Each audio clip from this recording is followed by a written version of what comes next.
კიდევ ერთხელ მოგესალმებით ყველას, გრძელდება გადაცემა მკურნალი, რა თქმა უნდა, გადაცემის პირველ ნაწილში ძალიან აქტიურად ვისაუბრეთ თანამედროვე სამყაროს გამოწვევაზე, სტრესზე, ასევე მიმოვიხილეთ მასთან ბრძოლის გზების გამომწვევი ფაქტორებიც და ასე შემდეგ და ჩვენ გადაცემის ეს ნაწილიც უნდა დაუთმოთ აღნიშნულ თემას.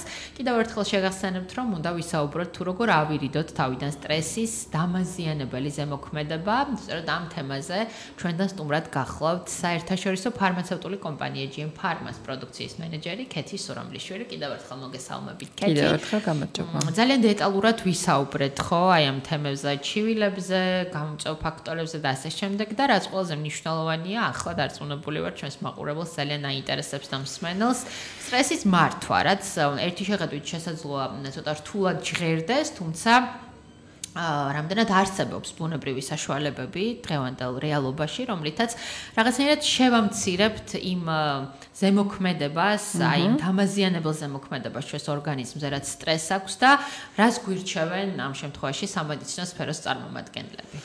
ხო, სტრესის მართვა ძალიან მნიშვნელოვანია, იმიტომ რომ აღმოჩნდა რომ სტრესის პრევენციას ვერ ვახდენთ დიდად, ანუ რეალურ ცხოვრებაში შეიძლება იყოს რჩევა რომ მოვახდინოთ პრევენცია, თუმცა ეს პრაქტიკულად შეუძლებელია, ამიტომ უნდა ვისწავლოთ სტრესთან ერთად ცხოვრება და ადაპტაცია, ანუ შეგუება სტრესთან და მისი მართვა.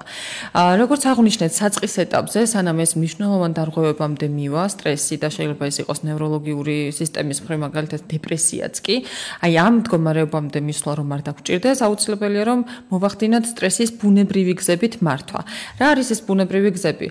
ნუ როგორც გვირჩევენ, ეს არის არაფარმაკოლოგიური მეთოდებიდან. შესაძლებელია იყოს მუსიკის მოსმენა, შესაძლებელია იყოს ბუნებასთან, ბუნებაში უფრო მეტი დროის გატარება, ანუ ჩვენ საყვარელ გარემოცვაში უფრო მეტი დროის გატარება. არის სპათერაპია, არის ფიზიკური აქტივობა, არის იოგა, მათ შორის ერთ-ერთი ყველაზე ესეთი ცნობილი ანტისტრესული მიმდევრობა, ხო? თუმცა მე ხა ჩვენი მსმენელის დარწმუნებული ვართ ამით ახობა რომ ჩვენს რეალურ ცხოვრებაში ჩვენ ხშირად ასეთი ცხოვრების წესით ცხოვრებას ვერ ვახერხებთ, ხო? ანუ 21 საუკუნეა, მან დატვირთული საკმაოდ სამუშაო გრაფიკი, საცხოვრებელი პირობები და ამიტომ ვერ ვახერხებთ ჩვენი თავისთვის ამდენი დროის დათმობას. ამიტომ საჭირო ხდება ხოლმე სტრესის პირველივე გამოვლინებისთანავე რაღაცა ბუნებრივი მცენარეული საშუალებებით მოვახდინოთ ჩვენ სტრესთან ბრძოლა. და აი ამ ბუნებრივი მცენარეული საშუალებებიდან ყველაზე უფრო კარგად და ხშირად გამოყენებადი არის მცენარეთა ჯგუფი, ადაპტოგენებს უწოდებენ, ანუ ეს არის ის ჯგუფი მცენარეების, რომლებიც ხელს უწყობს ორგანიზმის ადაპტაციას, ანუ გარემოსთან, გარემოს გამაღიზიანებელი ფაქტორების მიმართ მედეგობას ზრდის და შესაბამისად სტრესის მიმართ მედეგობას ზრდის. იქნება ეს ემოციური დაძაბულობა, იქნება ფიზიკური გადაძაბვა თუ ასე შემდეგ. აი ამ ადაპტოგენების ერთ-ერთი ყველაზე ესეთი თვალსაჩინო წარმომადგენელი არის სწორედ აშვაგანდა, ეს არის ინდური მცენარე, რომელიც ჩვენთვის არის ცოტა ახალი მიმდევრობა, თორემ აი ჩინურ ინდურ მედიცინაში უკვე 3000 წელზე მეტია გამოიყენება, როგორც აღვნიშნეთ, ქრონიკული ყოველდღიურ სტრესთან საბრძოლველი ერთ-ერთი ყველაზე ეფექტური საშუალება. რა თვისებები აქვს მას? ანუ მას შეუძლია ჩვენს მიერ ნახსენები კორტიზოლის დონის დაქვეითება, ანუ ის ჰორმონი, რომელიც სტრესის ფონზე ჩვენს ორგანიზმში ჭარბად წარმოიქმნება, მას შეუძლია ამ ჰორმონის დათრგუნა და შესაბამისად მისი დამაზიანებელი ზემოქმედების შემცირება ორგანიზმზე. ეს აისახება შემდგომში უკვე სიმპტომატიკის დონეზე, ის სიმპტომების შემცირება, შემსუბუქება მოხსნასთან, ხო? ეს სიმპტომები შესაძლებელი იყოს შფოთვა, შესაძლებელი იყოს შიშები, სხვათა შორის აი გადამეტებული, ასე ვთქვათ, ღელვა წარსულსა და მომავალზე. შესაძლებელია ეს იყოს კონცენტრაციის დაქვეითება, შრომის უნარიანობის დაქვეითება და ასე შემდეგ. აი ამ მიმართულებით სწორედ ეს აშვაგანდა არის ერთ-ერთი ყველაზე ცნობილი მცენარე, რომელიც უსაფრთხოდ და ეფექტურად მუშაობს. რა თვისება უნდა ჰქონდეს კარგ ადაპტოგენს, როგორც ესე ვთქვათ, ეფექტურ და უსაფრთხო საშუალებას, ქიმიური პრეპარატებისგან განსხვავებით, არ უნდა იწვევდეს შეჩვევას და არ უნდა ჰქონდეს მოხსნის სინდრომი, ანუ არ უნდა ჭირდებოდეს შემდგომში დოზის, ასე ვთქვათ, ეტაპობრივად შემცირება. იქიდან გამომდინარე, რომ აშვაგანდა მცენარეა და ეს არის აბსოლუტურად ბუნებრივი საშუალება, მას არც ერთი ზემოთ ჩამოთვლილი არ აქვს, ანუ არც გაჩვევას არ იწვევს, არც მოხსნის სინდრომი არ აქვს და საკმაოდ ეფექტურია სტრესის დროს აი ამ კორტიზოლის დონის დაქვეითების თვალსაზრისით. ასევე შფოთვის მომხსნელი, ანუ ანქსიოლიზური მოქმედება აქვს. და არის კიდევ სხვადასხვა ვიტამინები და მინერალები, რომლებიც აი პირდაპირ დაკავშირებულია მაგალითად სტრესულ გარემოსთან. მაგალითად მაგნიუმი, რომელიც ერთ-ერთი ყველაზე ესეთი მნიშვნელოვანი მიკროელემენტია, მაგნიუმის დეფიციტი თავისთავად შესაძლებელია სტრესის გამწვავებასთან იყოს დაკავშირებული და სტრესული მდგომარეობა მაგნიუმის დეფიციტს განაპირობებს. ანუ მანკიერი წრე იქნება, შესაბამისად სტრესთან დაკავშირებული ერთ-ერთი ყველაზე მჭიდრო, ესე ვთქვათ, მიკროელემენტი არის სწორედ მაგნიუმი. ამიტომ მისი ადეკვატური დონით არსებობა ორგანიზმში საკმაოდ მნიშვნელოვანია.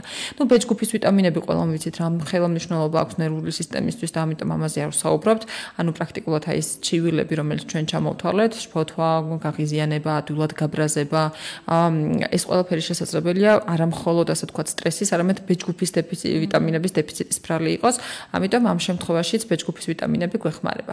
და არის კიდევ ბუნებრივი საშუალებებიდან ამინომჟავები, მათ შორის ერთ-ერთი არის სწორედ L-ტრიპტოფანი, რომელიც სეროტონინის და მელატონინის გამომუშავებაში მონაწილეობს. უფრო მარტივად გასაგები რო იყოს ჩვენი მოსახლეობისთვის, სეროტონინი ეს არის გუნება განწყობილების მარეგულირებელი ჰორმონი, ანუ მას ბედნიერების ჰორმონსაც ეძახიან, და მელატონინი ყველამ ვიცით რომ არის ძილის ჰორმონი, რომელიც ჩვენს ძილის ციკლს, დღეღამის ასე ვთქვათ, ციკლს არეგულირებს. შესაბამისად, აი ამ მიმართულებითაც თუ ჩვენ დაუშვათ გვაქვს უძილობა, თანდართული შფოთვა, გაღიზიანება, ადვილად გაბრაზება, შრომის უნარიანობის დაქვეითება, აი ამ შემთხვევებისთვის L-ტრიპტოფანი ძალიან კარგი საშუალება როგორც გუნება განწყობილების ასამაღლებლად, ისე ძილის რეჟიმის დასარეგულირებლად. ძალიან ხშირად სტრესი დაკავშირებულია ხოლმე ძილის რეჟიმის დარღვევასთან. და შესაძლებელია ანუ ესეთ სერიოზულ უძილობამდეც კი მიგვიყვანოს. ამიტომ ისეთი ბუნებრივი საშუალებები, რომლებიც ორგანიზმში მელატონინის გამომუშავებას უწყობს ხელს, ძალიან მნიშვნელოვანია. ჩვენ ამით შეგვიძლია საწყის ეტაპზე ორგანიზმს მივცეთ საშუალება, როგორც ვახსენეთ, იმისი, რომ თავისთავად სხვა ქიმიური დანამატების გარეშე მოერიოს სტრესის და ასე ვთქვათ ფიზიკურ თუ ემოციურ გადაძაბვას და ცხოვრების ხარისხი არ გაუარესდეს, იმიტომ რომ ერთ-ერთი ყველაზე მნიშვნელოვანი ასე ვთქვათ დამაზიანებელი ზემოქმედება სტრესს აქვს არის ის რომ ცხოვრების ხარისხს აუარესებს. შეიძლება იმ მომენტში ერთჯერადად არ გვაწუხებდეს და უშუალოდ ის შფოთვა, გაღიზიანება, მაგრამ ხანგრძლივ პერსპექტივაში დამეთანხმებით რომ ყოველდღე ადამიანი როდესაც ეს გაღიზიანებულია, ძალიან ადვილად ბრაზდება, არ შეუძლია ურთიერთობა სხვა ადამიანებთან, ეს ძალიან დამრგუნველიც არის პირველ რიგში და მეორე რიგში მის ცხოვრების ხარისხს მნიშვნელოვნად აზიანებს. ამიტომ ცხოვრების ხარისხის გასაუმჯობესებლად ასეთი საშუალებები, ბუნებრივი საშუალებები სტრესთან საბრძოლველი ძალიან შედეგიანი და ეფექტურია. ძალიან მიხარია რომ არის თან გეტყვით ასევე რომ ზუსტად ამ კომბინაციას რასაც ახლა ჩვენ საუბრობთ ამ პრობლემას მიეძღვნა ჩვენი ახალი პროდუქტი რომელიც სტუდიაშიც არის წარმოდგენილი აშვა ანტისტრესი სახელის ძალიან მარტივი და სამახსოვრებელი იმიტომ რომ სტრესთან დაკავშირებული ანუ ანტისტრესული მოქმედების მქონე აშვაგანდას შემცველი პროდუქტია ეს არის გერმანული ფარმაცევტული კომპანია Welt Pharma-ს მიერ წარმოებული პროდუქტი შეიცავს აშვაგანდას რომელიც ჩვენ ვახსენეთ ეს არის ერთ-ერთი ყველაზე ესეთი კარგი ადაპტოგენური თვისებების მქონე მცენარე, შეიცავს L-ტრიპტოფანს, რომელიც ძილის რეჟიმს არეგულირებს და გუნება განწყობილებას ამაღლებს, შეიცავს მაგნიუმს, რომელიც ასევე ვახსენეთ სტრესთან დაკავშირებით და B6 ვიტამინს. აი ეს კომბინაცია არის სწორედ პრაქტიკულად უნიკალური კომბინაცია დღეს საქართველოს ბაზარზე, დამამშვიდებელი, შფოთვის მომხსნელი ეფექტით და ანტისტრესული ეფექტით. ანუ ჩვენ შეგვიძლია ვთქვათ, რომ აშვა ანტისტრესის მიღების, ასე ვთქვათ, ფონზე ჩვენ შევამცირებთ სტრესის დამაზიანებელ ზემოქმედებას, გავიუმჯობესებთ გუნება განწყობილებას, მოვიხსნით შფოთვას და მნიშვნელოვნად გავიუმჯობესებთ ცხოვრების ხარისხს. მისი მიღების წესი, რომ ასევე გავაცნოთ ჩვენს მომხმარ მოსახლეობას, ეს არის ერთი კაფსულა დღის განმავლობაში, კვებასთან ერთად უმჯობესია მისი მიღება. თუ გვინდა ჩვენ ძილის რეჟიმის დასარეგულირებლად რეკომენდებულია დღის მეორე ნახევარში მისი მიღება, თუ ჩვენ აი ზუსტად იმ ანტისტრესული მოქმედებისთვის ვიყენებთ და შფოთვის მოსახსნელი მოქმედებისთვის დღის პირველ ნახევარშია რეკომენდებული მისი მიღება. აქვე მინდა ვუთხრა ჩვენს მოსახლეობას რა დროს შეიკავონ თავი აშვა ანტისტრესის მიღებისგან, ესეც საკმაოდ მნიშვნელოვანი ინფორმაცია, ურსულობა ლაქტაციის პერიოდში მისი გამოყენება, ასე ვთქვათ, არ არის რეკომენდებული. 18 წლის ასაკიდან გამოიყენება აღნიშნული პროდუქტი, ბიოლოგიურად აქტიური დანამატი. ასევე მისი გამოყენება არ არის რეკომენდებული ანტიეპილეფსიური საშუალებების და მძიმე სედაციური საშუალებებთან ერთად დანარჩენ შემთხვევებში პრაქტიკულად პროდუქტს არ აქვს უკუჩვენება, მოზრდილ მოსახლეობაში საკმაოდ კარგი საშუალებაა ყოველდღიურ სტრესთან საბრძოლველად. რაც ძალიან გჭირდება და როგორც ჩამოთვალე მთელი ბუკეტია მასში თავმოყრილი იმ ძალიან მნიშვნელოვანი ნივთიერებების, რაც ჩვენი ორგანიზმისთვის და მით უმეტეს სტრესთან ბრძოლისთვის ძალიან გჭირდება და სწორედ სპეციალურად შექმნილი კომპლექსია პრაქტიკულად ქართველი მოსახლეობისთვის, რომელიც დაგვეხმარება იმ სტრესთან ბრძოლაში. კი, რაც ძალიან გჭირდება და ქეთი, აი ჩვენ ვისაუბრეთ სტრესის მართვაზე და შენ წარმოგვიდგინე კიდეც ამ შემთხვევაში პრეპარატი, რომელიც დაგვეხმარება მასთან ბრძოლაში და მართვაში, თუმცა მაინც როდესაც რაღაცნაირად არ მივაქცევთ, ასე ვთქვათ, სტრესს ყურადღებას, არაფრად ჩავაგდებთ და ასე შემდეგ, ალბათ მივალთ რაღაც გარკვეულ გართულებამდე, ხო? თუ დროულად არ მივაქციეთ ამ ყველაფერს ყურადღება, შესაძლოა ეს იყოს ცხოვრების ხარისხის დაქვეითება, თუ რაიმე სხვა სახის პრობლემები. თუ შეგვიძლია რომ ამაზეც ვისაუბროთ, რა გართულებებამდე შეიძლება მიგვიყვანოს თუ აი მივუშვებთ სტრესს ესე თავის ნებაზე. კი ბატონო. ვისაუბრეთ უკვე დაახლოებით ამ თემატიკაზე, თუმცა აქაც მინდა აღვნიშნო, რომ ხანგრძლივი სტრესი არ არის მდგომარეობა, რომელსაც ჩვენ ყურადღება არ უნდა მივაქციოთ. როგორც აღვნიშნეთ, შესაძლებელია იმ მომენტში არ გვაწუხებდეს ამ სტრესის შედეგად არაფერი, თუმცა შემდგომ იქონიოს გავლენა, აი თუნდაც, რა ვიცი, 2-3 თვის შემდეგ რაღაცა ჯანმრთელობის პრობლემა გაგვიჩნდეს. ამიტომ მნიშვნელოვანია, რომ ვმართოთ სტრესი. თუ არა და შესაძლებელია მივიდეთ ისეთ გართულებებამდეც კი, როგორიც არის ცენტრალური ნერვული სისტემის მხრივ მაგალითად დეპრესია, რომელიც არ არის სახუმარო მდგომარეობა, საკმაოდ მძიმე დარღვევაა და მას სჭირდება საკმაოდ ისეთი მკურნალობა, რომელიც შესაძლებელია ბუნებრივი საშუალებებით უკვე ვეღარ იმართოს, ხო?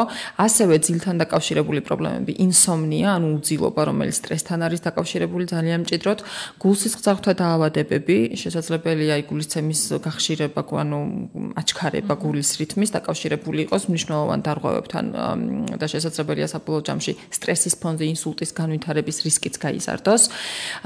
რაც შეეხება ენდოკრინულ სისტემას, აქ ძალიან მნიშვნელოვნად ზემოქმედებს სტრესი ჩვენს ენდოკრინულ სისტემაზე, შაქრიანი დიაბეტი ტიპი 2-ის ერთ-ერთი გამომწვევი ხელშემწყობი რისკ ფაქტორი შესაძლებელია სწორედ სტრესი იყოს, ხანგრძლივი და ესეთი ქრონიკული სტრესი, რომელიც ზრდის კორტიზოლის დონეს, კორტიზოლის დონე კი თავისთავად გლუკოზის რაოდენობას ზრდის ორგანიზმში და ამ მექანიზმით შესაძლებელია ჩვენ ხელი შევუწყოთ შაქრიანი დიაბეტი ტიპი 2-ის განვითარებას.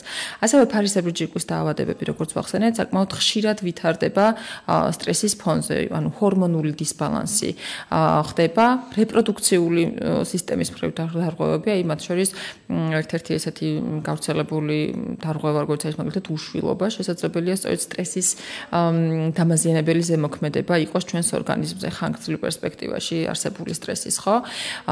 ასევე სხვადასხვა გინეკოლოგიური პრობლემები, იგივე რეპროდუქციული ჰორმონების დისბალანსი და ასე შემდეგ. ამიტომ ძალიან მნიშვნელოვანია, რომ ამოვიცნოთ სტრესი, ანუ შესაბამისი სიმპტომებით, შევეცადოთ, რომ საწყის ეტაპზე ესეთი ბუნებრივი საშუალებებით თუ ჩვენ ვერ ვახერხებთ, ანუ საკუთარი თავის კონტროლს, აი ესე ფიზიკურ და ესეთ აქტივობებს, ვარჯიშს, ბუნებაში სეირნობას და ასე შემდეგ, ბუნებრივი საშუალებებით შევძლოთ და ორგანიზმს მივცეთ უნარი, რომ თავად გაუმკლავდეს სტრესს, როგორც არის ჩვენი აშვა ანტისტრესი, როგორც თქვით უკვე, და არ მივაყურადოთ, ხო, სტრესი ნამდვილად არ არის ესეთი მისაყურებელი მდგომარეობა, მან შესაძლებელია ჯანმრთელობის სერიოზული პრობლემები გამოიწვიოს და ამიტომ ყურადღება უნდა მივაქციოთ აუცილებლად სტრესს. დროულად უნდა მივხედოთ, კი. რომ მოვაგვაროთ ეს პრობლემა და ბოლოს გითხავთ, ანუ სად შეიძლება შეძენა ამ შემთხვევაში აშვა ანტისტრესის. კი ბატონო, აშვა ანტისტრესი ისევე როგორც ჩვენი სხვა ვიოლოგირდაქტიული თანამატები, რომელზეც ჩვენ არაერთხელ გვისაუბრეთ ამთა. ამ ეტაპზე ყველა ძირითად სააფთიაქო ქსელში შეიძლება მისი შეძენა. PSP სააფთიაქო ქსელში მაგალითად თუ მივა ჩვენი მომხმარებელი და იკითხავს ასე ვთქვათ აშვა ანტისტრესს, მთელი საქართველოს მასშტაბით შეძლებს PSP სააფთიაქო ქსელში მის შეძენას.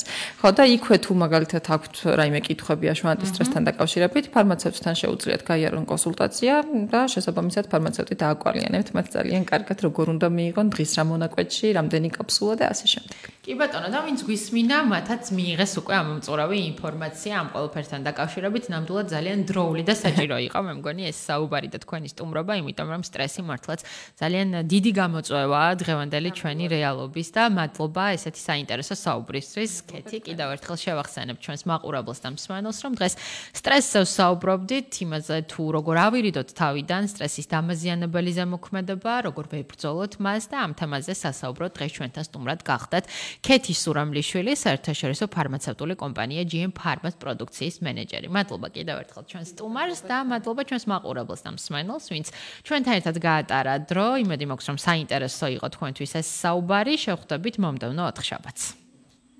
რადიო მკურნალი, თქვენი ჯანსაღი ცხოვრებისთვის.